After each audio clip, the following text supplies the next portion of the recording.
Hey there, grade 6.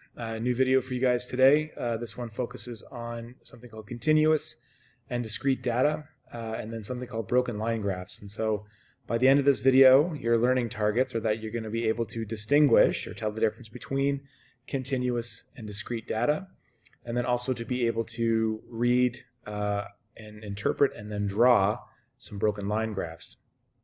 So those are the two things that are kind of going on today. We're going to get right into it.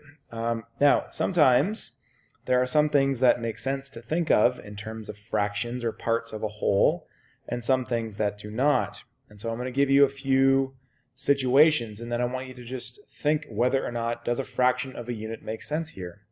And so if Randy is making a graph of students' heights, and one student's height is 130 centimeters, think about first what's being measured. In this case, it's height. Think about the unit, which is, in this case, centimeters. So then we're asking ourselves, can there be a fraction of a centimeter? And the answer to that is yes, there can be. Okay, the second situation is that Bill is making a graph of his friends' birthdays. One person's birthday is in August. So then the question is, what are the categories? In this case, it's months. And then can a birthday be only partly in August? In other words, could it be partly in July, partly in August? No, it can't be partly in August and partly in September. So there's no in-between answers. There's no fractions of an answer. Okay. The next situation is that Jessica is making a graph of her friends, or her classmates' rather, favorite sport. So then again, we're thinking about what the category is. In this case, it is favorite sports. Then the question that we need to ask ourselves is, can a classmate's favorite sport be between, say, running and skating? And even though sometimes kids will say, yes, you can have a tie between my two favorite sports, we're going to say no, it's the favorite means the most of something, so there's not really an in-between there. And then the last one there is that Ren is making a graph of temperatures in his backyard at 7 a.m. during 1 week. He measures the temperature today, and it is 10 degrees. We have to ask ourselves, what's the unit? Or what's the category, what's being measured? And it's degrees Celsius. And so can the temperature be, 23.12 degrees Celsius? What about 23.4 degrees Celsius? And the answer is yes, temperature can change like that. There can be parts of answers.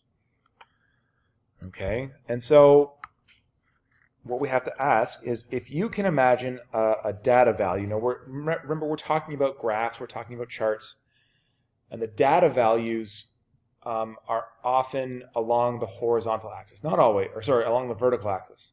Not always, but they are often. So if you can imagine data values that are between other data values, or it says between adjacent numbers or categories on the axis, then we say that the data is continuous. Okay, so if the answer is yes, the data is continuous. Otherwise, if you can't imagine a data value between adjacent numbers or categories, we say that the data is discrete. So on our last slide, the answer is where it was like, no, there can't be something in between. You can't have partial birthdays, you can't have partial favorite sports, but you can have partial temperatures. That's the difference between continuous data and discrete data. Okay. So just a couple of things. Continuous hopefully reminds you of the word continue. Okay. And so that means it's going to keep going on. All right. So the next one is, in your books, you can take the opportunity, if you would like, you could draw a bar graph into your notebooks, and it will look something like this. Okay? And that records the temperature. Again, we said that temperature it is continuous because it can continue on. There are temperatures between these values.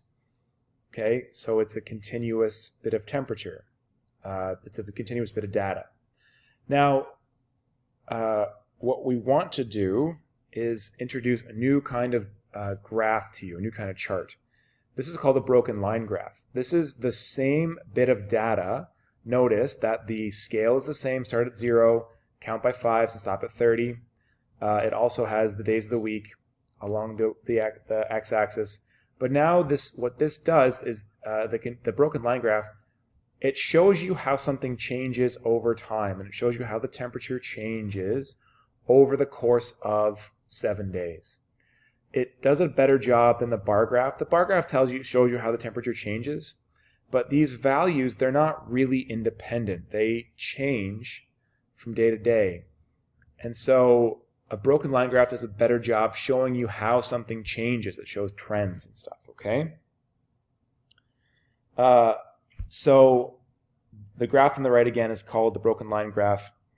The broken line graph is drawn by first putting down the points, right? So you plot out the points on the graph. Actually, the first part is you actually have to draw the graph. You plot the points, and then you connect the dots with the broken line. Okay.